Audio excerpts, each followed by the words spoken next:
I'm reviewing Looking for Alaska by John Green today. The cover is kind of boring. Like, if it didn't have John Green or the little triangle around Looking for Alaska or a novel, it would be completely colorless. Smoke, like candle smoke when they're blown out, it always looks cool, but it also looks kind of boring in this case. Sorry. It's a good thing it's a good book though. If I hadn't heard about this book so much, I wouldn't have picked it up just from the cover. 221 pages. A good 6 hours worth of reading if you read like I do, which you probably don't. It takes 3 hours to drive to Edmonton and 3 hours to drive back, and I finished just as we got home, which is perfect. Perfect timing. Like the perfect size of book. Next to me, my sister was reading John Green's The Fault in Our Stars, and I kept bothering her because I was laughing out loud, which doesn't happen when I read a book, but it happened. How weird. It's interesting because usually I pay attention to like whether a book makes me want to cry or something, but never whether a book makes me laugh out loud.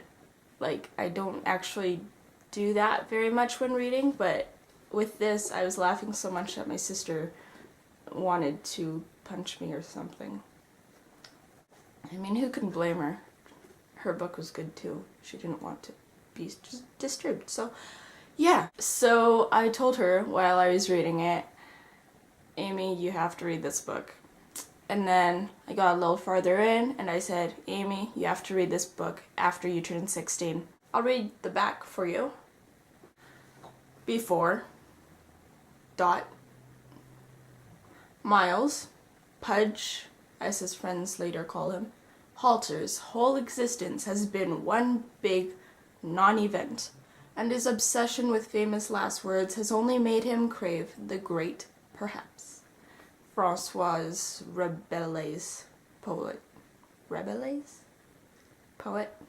Even more. Crave the great perhaps even more, yeah. He heads off to the sometimes crazy, possibly unstable, and anything but boring world of Culver Creek boarding school, and his life becomes the opposite of safe. Because down the hall is Alaska Young. The gorgeous, clever, funny, sexy, self-destructive, screwed up, and utterly fascinating Alaska Young, who is an event unto herself. She pulls Pudge into her world, launches him into the great perhaps, and steals his heart. After, nothing is ever the same. So John Green did this thing where instead of having chapters, he had sort of labels. So it was like 200 days before and then 150 days before, and he kind of like counts down to something that happens, and on the way you're kind of like getting uneasy and excited because you know something's gonna happen. You just don't know what. Anyway, this book is amazing. Reading this book was like meeting John Green yourself and shaking his hand and having a really good conversation with him and learning different things and trading ideas and thinking differently and asking questions you never even thought existed before, and then he'll just, you know, suddenly pick up a brick and start hitting you with it, and then once you're knocked to the ground he'll kick you and leave. That was what reading this book was like, and it leaves a lasting effect. And now I'm going to spoil the book majorly, so if you have not read the book before, please, please, please, please go away. I do not want to ruin your life, and I will if you listen to like 2 seconds of this next part. So go away. You can read the book, and once you've read it you can come back and look at the spoiler part or something. I'm giving you 5 seconds, 4 seconds, 3 seconds, 2 seconds. 1 second. Okay, if you're here, you better have read the book. You better. I don't care if you don't want to read the book and you just thought, hey, just go ahead and spoil it for me because I really don't care. You are going to care. You just don't know it yet. Okay. The only question I have for John Green, not cream, Green, G. When the Colonel calls Jake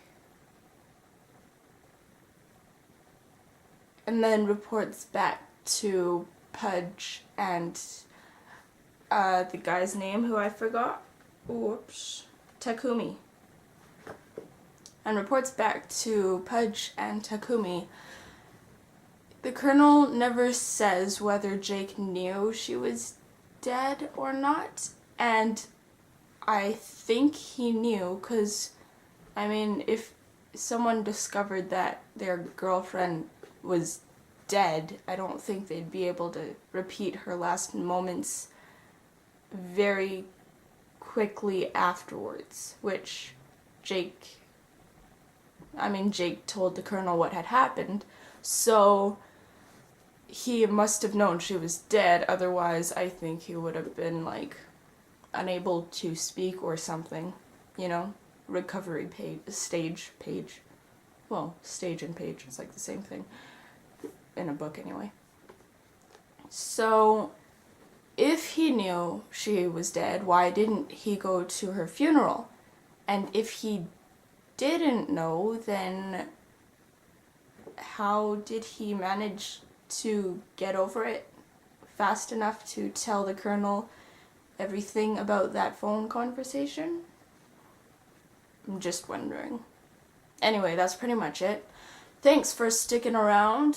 That was Looking for Alaska by John Green. Oh yeah, I'll probably put this up front because I forgot to review the cover. Goodbye, and see you next time I read a book. I also have half a review of Clockwork Princess, and I completely forget what that book was about now, so I don't know if I can do the rest of it. I am so sorry, guys. Next to me, my sister was reading John Green's, what was it? Shoot. The gorgeous, clever, funny, sexy, self-destructive, screwed up, and utterly fascinating Alaska Young, who is an event all no blah blah blah blah. Dang it, I was so good with that line. She pulls Pudge into her world, launches him into the great blah blah blah. Have I reviewed Hero? I don't think I have. I read that like months ago. Wow, I'm so bad about reviewing books. I am so sorry, you guys. Goodbye.